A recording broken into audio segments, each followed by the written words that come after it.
think it's a great idea to have this week. I haven't seen the other days, but today is interesting, hearing how the film industry in particular is developing out of the Russian context by and large, and your neighbours Belarus.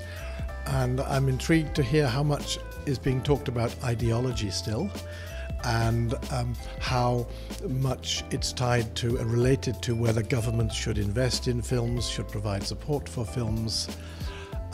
From my world, I'm always talking about commercial value of the projects. Where does the income, how can you sell your film? And when you can demonstrate the value of your film, then you can finance it.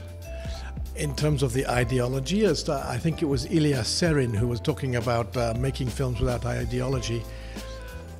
I think in England, when you make a film like The King's Speech, it's absolutely full of ideology about the English way of life, but there was no political motivation whatsoever in its generation.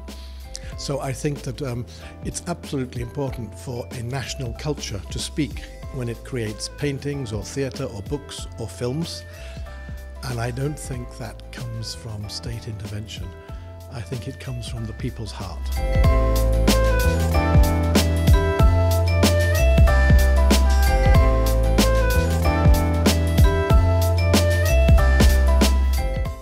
No, you have to think about money. Making films is very expensive. It's immensely expensive, and you have to think about the money all the time. But you have to think about the value proposition. How can you create value in your film for the market? And how can you create markets for your film that will generate the money after you've made the film that you can rely on to finance the film before you make it?